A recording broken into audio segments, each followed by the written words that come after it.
Hey, Tipp XC, Coach Kimmel here. I'm going to go through a foam rolling routine.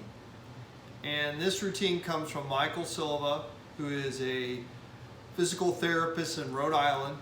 Our coaching staff heard him speak at the 2019 cross-country clinic back in mid-November.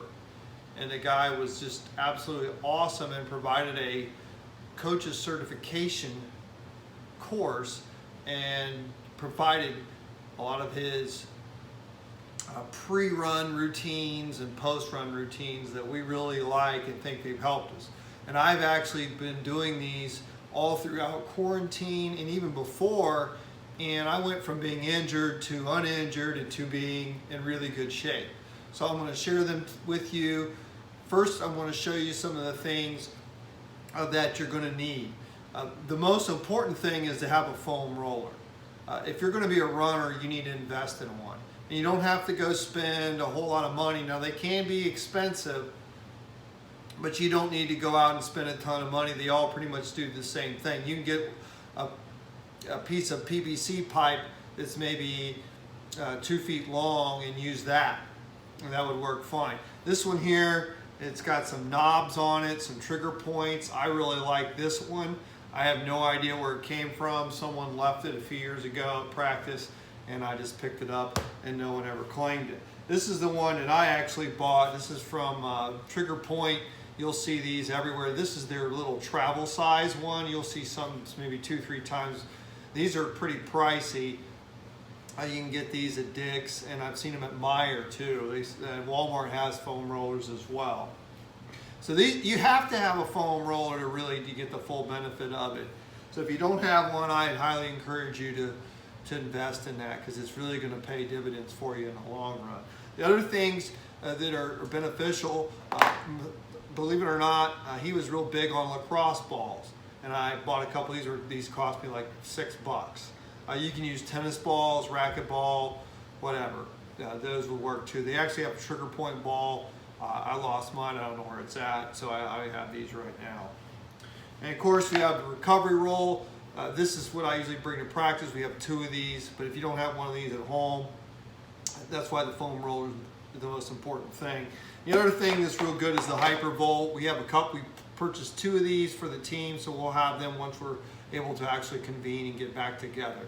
But I'm going to focus the rest of this video segment on how to prepare your tissues that's going to be utilized in running to prepare you to go out and do a run and stay injury free. This is even more important than stretching that I have found. So we're going to go through this foam rolling technique, and I really want you guys to utilize this if you have a foam roller. Like I said earlier, it'll pay huge dividends in the end. So the first part of the pre-run or pre-tissue preparation, they call it tissue prep, I should say, with the foam roller, is to get your quads. We're going to go quads, then we're going to go IT, TFL, then we're going to go piriformis, butt, then we're going to go hamstrings, calves, and feet. I'm just going to do a couple repetitions or movements just to show you, and I'm going to move on to the next one. You're going to do it a little longer when you do it. I always start off with my quads. This is what I tore during the cross-country season right here, and that's what kept me out for 3 months. So I usually do one leg at a time. So I put all my weight, I lift the other one off, and I move back and forth. When I find a knot, then I'm going to take my leg, I'm going to pump, if you can see it, I'm going to pump it, flex it, and that will release the tension in those knots that you've got. They've kind of balled up and they're not moving smoothly. So you move those back forward. It is quite painful. This one's really knobby. So I'm going to do that on both legs. Move myself back forward, find a knot, pump the leg back and forth. I'll move it to the side so you can see what it looks like.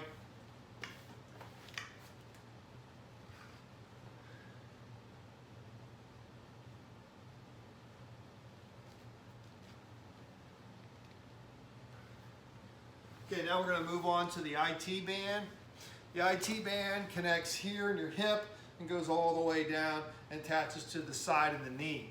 It's one of the common running injuries that we have or really anybody that has a running program is dealing with IT band issues. So to get this, I'm going to go on the side here.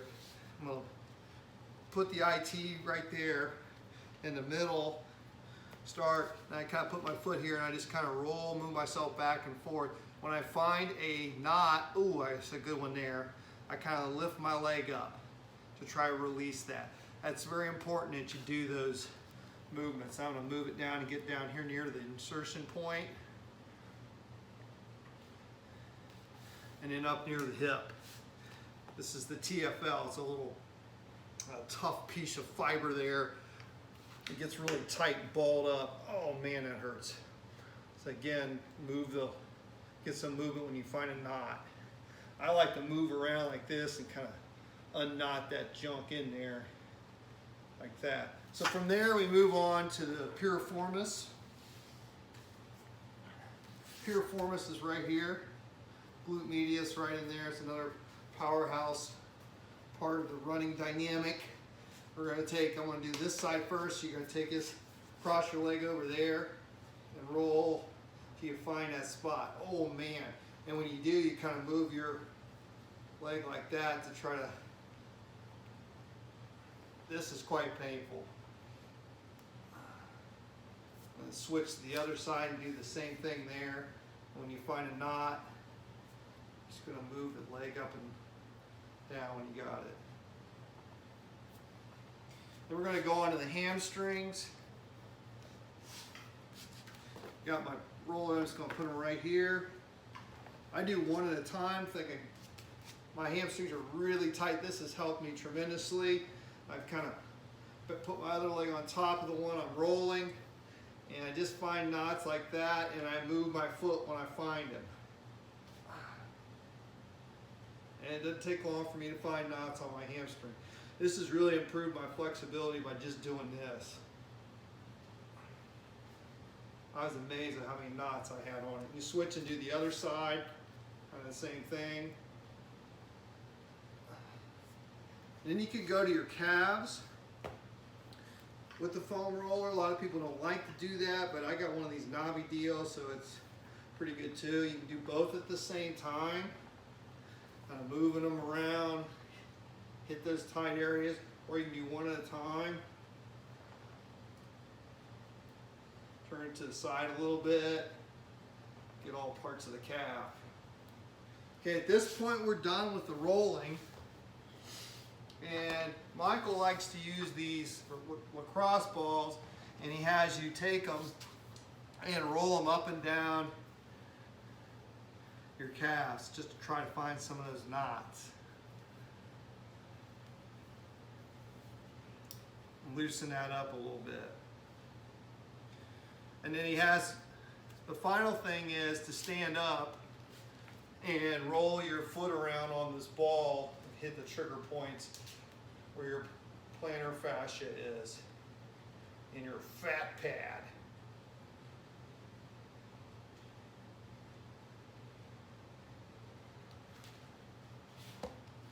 And after that one, you're done. So this normally takes me about 5 to 7 minutes. I usually put some music on, listen to it, and then I'm out the door. I do it before every run. I'm taking advantage of the quarantine time right now. I encourage you to do that too. If you have a foam roller in your house or you need to get one, take advantage of that. It'll keep you healthy and you'll be able to train harder than you normally have and stay injury free. So take this to heart, gang, and hopefully when you get back together, this will be a part of your regular routine. All right, Coach Kimmel here. We're going to talk a little bit about balance and the importance of being balanced on both sides of your body as a runner. This is something that I overlooked, and when I finally tested and see where my balance was at, it was pathetic. Absolutely pathetic. My right side is terrible.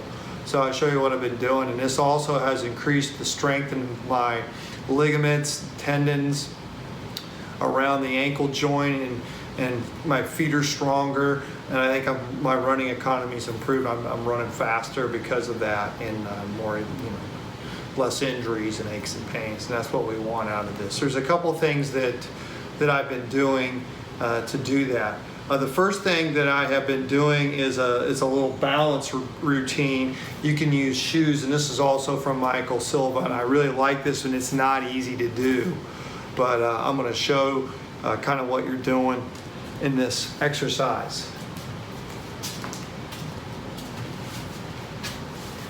So you can take two different shoes. I've got two pieces of foam here as my markers. I'm going to put them about 2 feet apart, like that. And I'm going to line up with my left foot almost to the outer edge of that one, my toes pretty close to the end of it there, and that's my marking point. And I'm going to balance on my right leg, okay? So, like that, and I'm going to lean over and go to this one, touch it, back up. See how I'm quivering there? This side's weak. The ankle muscles down there, the tendons and ligaments that I talk about there, aren't real strong on this side. And I've had trouble with peroneal tendonitis on this leg. So I've really been working hard on this. So I go to that side, then I'm going to use left hand, and I'm going to go to the right one there. So I'm going to balance, reach over, back up. First time you do this, you might fall. You might face plant. And then I'm going to go down to the other side, and I'm just going to do these back and forth. Work on the balance and the strengthening. You get a little bit of a hamstring stretch as well. Maybe go like 10 on each side a couple times a week makes a big difference.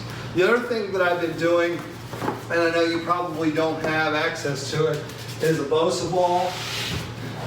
And I'm just working on standing balance. These things are great, but you want to work on, again, it's going to work all those tendons and muscles in here that keep and stabilize the foot during pronation when you're in running sequence. So that's what you want to work on. And I basically just stand here as much as I can,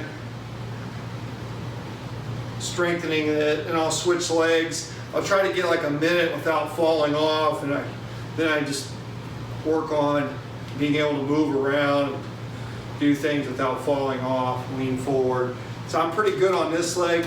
This leg, the right one, is a work in progress. I really don't have the strength down here, and I'm wobbling back and forth. It's gotten a lot better, but I've got a long way to go. The next one, I'm going to use this. You can use a stair, 2x4. I've got this little board. Let me grab it. I've used this before too. But essentially all you're going to do is a calf raise. So I'm going to go up. And now I'm going to work on my right side. So I'm going to lift off of my left, and I'm going to go real slow all the way down. And up with 2. Real slow all the way down. I'm going to do that on both sides. I usually do about 12. That's another really good exercise to strengthen the feet, and I think it'll keep you injury free. So with your foam rolling, you want to do that at minimum of 3 times a week. I do it every time before I run, sometime in the night. I'm feeling sore. These 3 little exercises, if you could work those in 2 or 3 times a week, man, I think it'd make a big difference and keeping you healthy and helping out Tipp XC achieve greatness. Good luck.